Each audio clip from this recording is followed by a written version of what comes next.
Yeah, it's just been a long time. It's gonna be nice to catch up, see what we doing, like how's life's going, and just talk about these bubble games because I like what I'm seeing.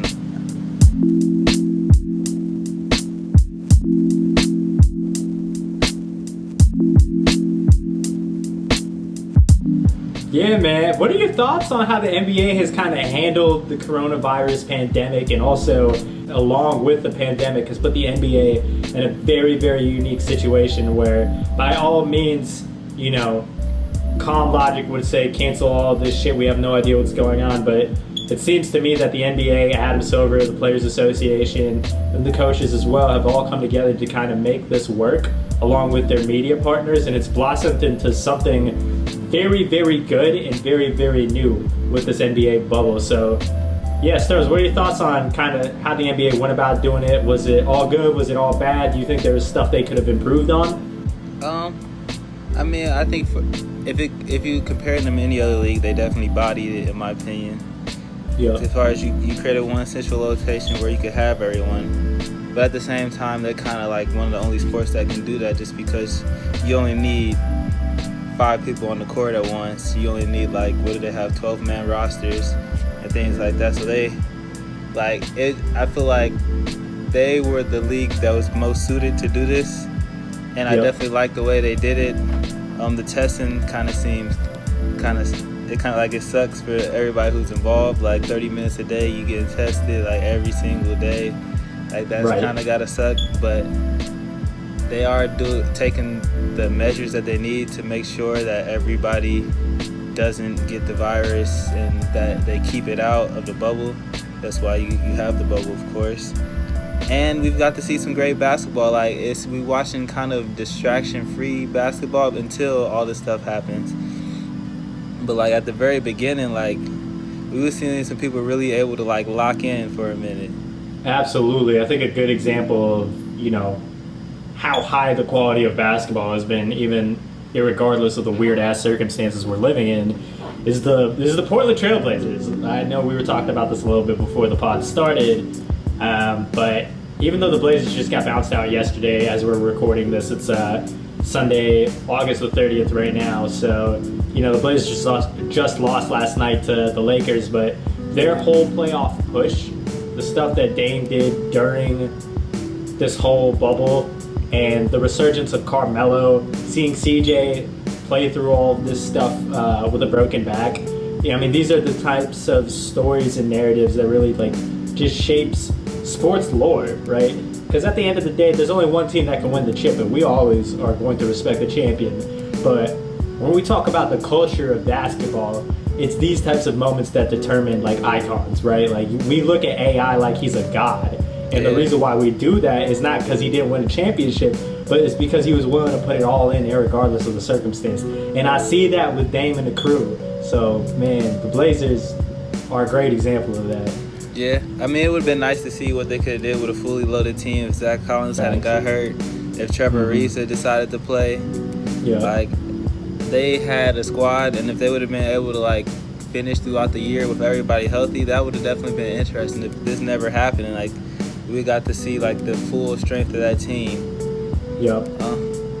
But I think we just kind of seeing a different level, and regardless of the Portland Trailblazers, if we just look at this freaking Nuggets and Jazz series with Donovan Mitchell and Jamal Murray just going off, going at each other, it's just beautiful to see. Especially Donovan Mitchell being a third-year player. This man was underrated. He was not. People did not have him that high on his draft boards, and the things that this man is doing with, especially the 6-seeded Jazz, they kind of scary, especially with their ability to play defense, having Rudy Gobert in the back, and then we transition to the Nuggets, who not very good at defense. They don't really got a traditional shot blocker because they got Jokic. But the Joker, man, we got Slim Joker right now. Yeah. And then he got Jamal Murray dropping 40. It's effortless. And I feel like that basketball isn't watched by most of America because it's out west. and then it's the Denver and the Utah Jazz, like two teams that like they're good, but like you're not really gonna stay up to watch them, like especially living on the East Coast, like Eastern time zone. It's like yeah, I'd rather go to sleep than watch one of their games, so they don't get watched by like I feel like a majority of America. And now like it's the only game on, so you kind of gotta watch it, and you just see it like, oh snap, I've been missing this literally all year. Like oh, there's some like great players out there just balling. Yeah, totally, man. And there's like, the thing that I've loved the most about this season is I felt like this has been the most parity that there's been in the NBA in a long time. I think last season there might have been more parity in the NBA than there was in the NFL. I don't think I could ever say that for any other year in my life. The competition is so even, and these individual players are so good. I mean, we've talked about the Jazz, we've talked about the Nuggets, the Blazers. I mean, Luka at the age of 20 right now should not be doing the things he's doing, but this boy is a living European cheat code. This kid is cold. He is the real deal. He's here to stay. And if that Mavs team can keep clicking on all cylinders, it sucks that, I pray for Porzingis' health. I don't know if you heard, he has a torn meniscus. Yeah. So he out. And that's a difficult thing to recover from, because I remember D Rose, he tore his ACL, then he tore his meniscus, and then the MCL. And like Kristaps already tore his ACL. So, and I want to see Kristaps play. He's an amazing two-way player. People forget how much of a defensive anchor he is, and then also how lethal of a shooter he is on the other side of the basket.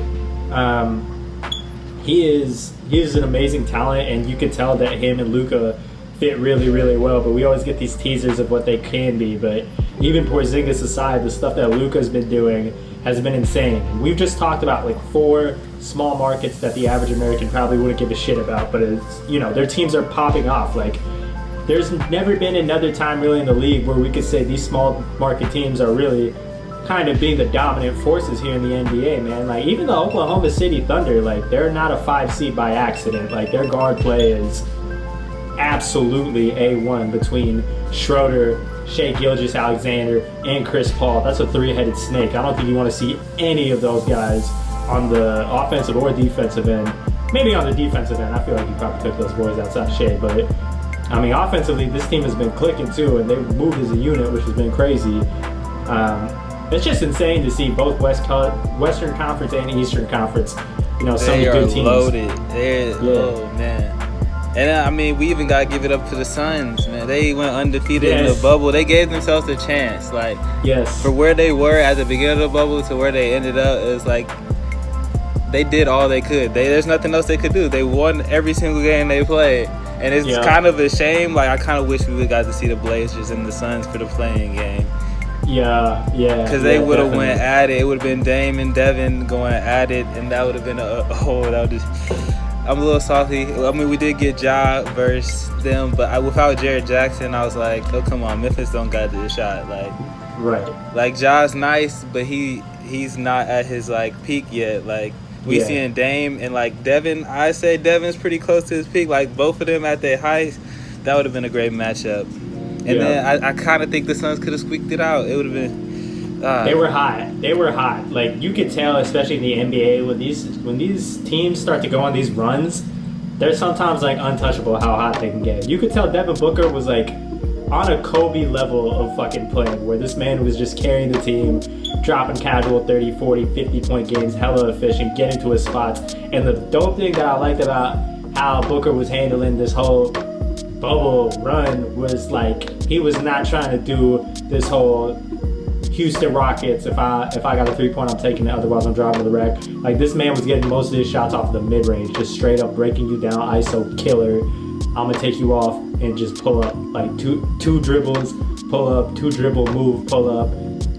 His mid-range package is A1. Like, it's up there with the Kawhis and the Kobes, and that's crazy to say, but we also are talking about Devin Booker. Like, it's time we certified that this man is going to be the real deal for a very long time, and hopefully the Suns can get it together to finally put these pieces around him where they can make the most of it. Because there is one thing, and Draymond actually said this on live television and kind of got hit with tampering for this, but it sucks to see a player that talented kind of waste their talents on an organization that's not ready to build around him like that. I definitely do think the Suns have gotten so much better this season, Like, it seems like they're actually trying to build something competent around him now with, like, Ayton being there and them getting Rubio and all of this stuff. It seems like they're getting better players.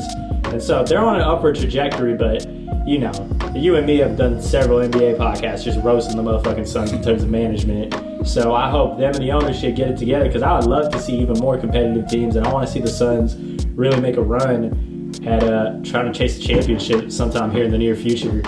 Yeah, well, that was actually one thing I was thinking about. Like, we kind of see it in the evolution of the NBA as far as, like, we're seeing all the people who are emulating the stars we were watching growing up. Like, yeah. So we seen, like, the next generation of all these players, like, the players that grew up watching Kobe, that wanted to be Kobe. Like, you see that in Jason Tatum. Like, today watching some of his moves, I was like, damn, like, he really reminds me of Kobe right now. Yeah. And, like, him, Devin Booker, and then you see Luka and Giannis. It's like, that's like the next evolution of, like, LeBron. Like, you got Luka, it's basically LeBron with a shot, but a lot less athletic. But he can do, like, he's like the same type of player, like the big guard, 6'9", 6'10", like, able to make all the passes and stuff. And then Giannis, like, he don't got a shot yet, but it's like, he's just so freakishly athletic. Like, how can you stop him? It's like, dang, I remember when LeBron was like that. It's like, this is like the next evolution. Like, yeah.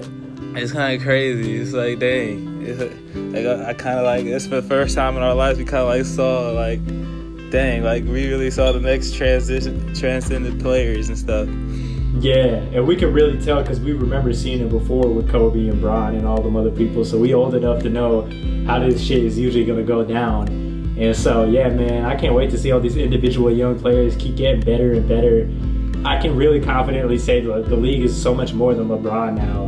And it feels really, really good, because I remember thinking a year or 2 years ago, I'm like, damn, when Bron retires, like, you know, what else is really there in the NBA? Who's really going to be the focal point? And the dope thing that I realize now is there's not going to be a focal point. There's just going to be, you know, a lot of players popping off, and it's just going to be like every game is going to be quality. And I'm cool with that, because there's so many good talents out here in the league.